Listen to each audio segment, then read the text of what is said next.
quick speech which Animals Australia has asked to be read out today as a part of the global peaceful protest against BSL.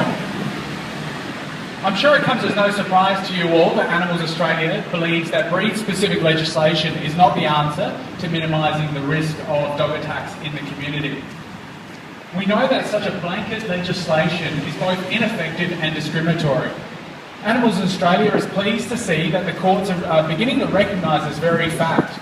Indeed, a recent decision at the Victorian Civil and Administrative Tribunal has thankfully overturned a council's breed-specific legislation decision, with a judge stating that the standard was not achievable for its intended purpose.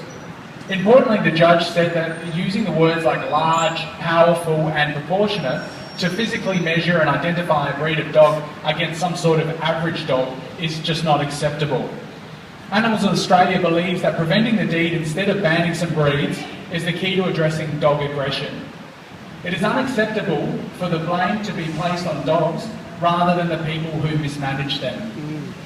Studies have shown, and many of us are here all aware, that a wide range of breeds can show aggression. Animals Australia believes that rather than banning specific breeds, careful breeding practices coupled with socialisation, training and management is arguably the best way forward.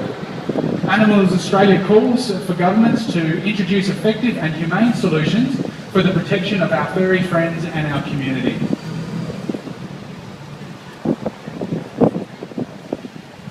So on to our last speaker for today, and Tammy Franks is a member for the Legislative Council who is the Greens Animal Welfare Portfolio holder here in South Australia. Unfortunately, Tammy was unable to attend today's rally. Ironically, she's currently in the United States at a no-kill conference. So today we have representing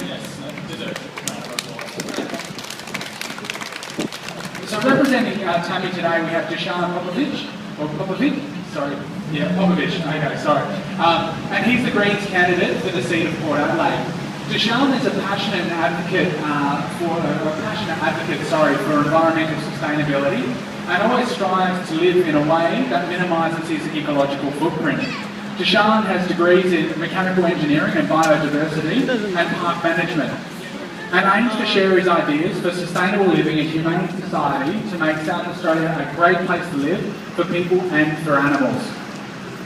He has for a long time, for as long as he can remember, Dusan has cared deeply about the suffering of our friends in the animal kingdom and is a strong and vocal opponent to the cruel live export trade. Whilst being a long-term dog owner, unfortunately his beloved Rhodesian Ridgeback passed away only a few months ago. Sorry to hear that. And his only pets at the moment are his two chickens, Freedom and Ranger. Great names. The Rhodesian Ridgebacks, whilst not on the hit list for breed-specific legislation, are regularly listed as dangerous dog breed. Dusan's first-hand experience with the overwhelmingly calm and placid nature of his Ridgie named Jackson has led to a personal understanding of the reasons why breed-specific legislation is not effective. So please welcome Dusan to the microphone.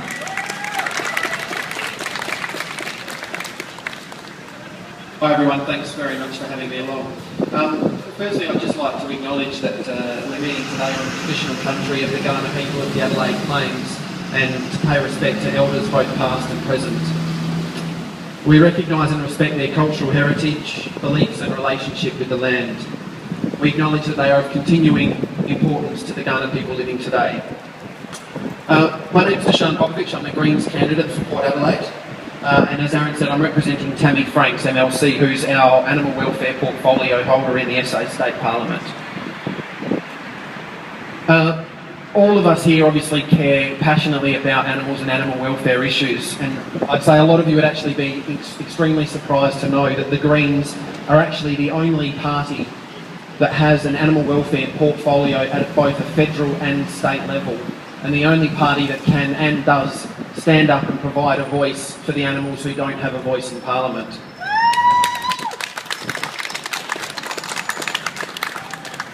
Whether it's against the cruelty and horrors of the live export trade or ritual slaughter practices, the tireless work that we do in trying to prevent the quiet suffering and almost the lead to extinction of our state's wombats, So the work that we do introducing legislation to stop jumps racing, stopping duck shooting, opposing whaling and dolphin killing, supporting campaigns like Oscar's Law that aim to ban puppy factories, to the bills that we constantly bring forward for animal welfare issues, such as the one that we've recently introduced to improve the livelihoods of free-range chickens. The Greens are a voice for the animals in Parliament, and we support this rally here today and the rallies that are going around across the country, and always the opposition against breed-specific legislation.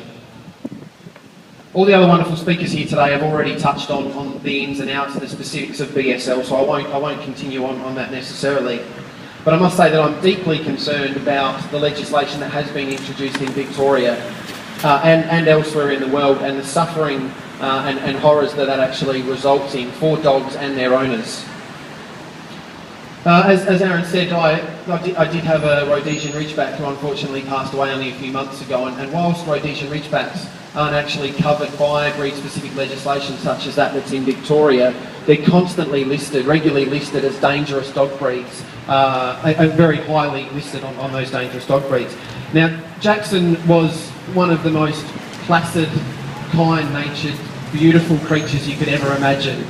So the fact that he could have at any time possibly been taken in and possibly euthanized just because he looked like a dangerous dog is, to me, frightening, and something that we need to be standing up and preventing that type of legislation coming here in South Australia. There are much better ways of dealing with the problems caused by aggressive dogs. Tim touched on some of them before, and Bob as well. We need to focus on responsible pet ownership. And we need to focus on building public awareness, and the Greens absolutely support any means to prevent the risks that are associated with dangerous dogs, but breed-specific legislation is not the way to do it, and we strongly oppose that. The Greens will never support knee-jerk reactions that don't address the real underlying issues. We're lucky here in South Australia that we don't face an imminent threat at the moment of breed-specific legislation. And we're lucky that we've got politicians like Tammy Franks and the Greens who will always make sure that any legislation that comes before our state like this will face the absolute scrutiny of the Greens in the Parliament. Yep. So one of the other things that you can all do and that you need to focus on how you can play your part is making sure that we have politicians here in Parliament House and there in Canberra who care passionately about animal welfare issues and who will actually stand up and provide a voice for all of us here today and all of us that care and love animals. So that is why your vote is so important at this federal election that's coming up and at the state election next year. You need to vote in politicians who care about animal welfare issues and who are opposed to things like breed-specific legislation. Yep. Rest assured, the Greens always have and always will take the strongest stance when it comes to animal welfare issues. So make sure you make your voice heard for our beloved friends who don't have a voice, and make your vote count. Banning a few breeds supposedly because they are dangerous won't stop dog attacks and does nothing to address responsible dog ownership. We do not and will not support breed-specific legislation. Thank you again to Brenda for putting on this rally, and for all the other wonderful speakers, and for all the beautiful people here and the dogs who come out in support of this incredibly important cause today. Thanks very much. Thanks very much to Sean. And I want to let's give Brenda 3 cheers for organising this rally. Hip hip! Hooray! Hip hip! Hooray! Hip hip! Hooray! Excellent. Thanks so much, Brenda. I'd also like to, that concludes all the formal speeches now, so if everyone wants to stick around, you can keep chanting, we've got the place until 1 o'clock. But before everyone does disperse, just a few shout-outs and a few thanks. In particular, James Vandenberg, who was the advisor to the Honourable Tammy Franks, he provided both myself and Brendan with some support, so we must thank him for it. I don't think he was able to make it today, but We do thank him. Also, a special thank you to Alyssa Williams. I hope I pronounced your first name right, Alyssa. Yes, is that right? Okay.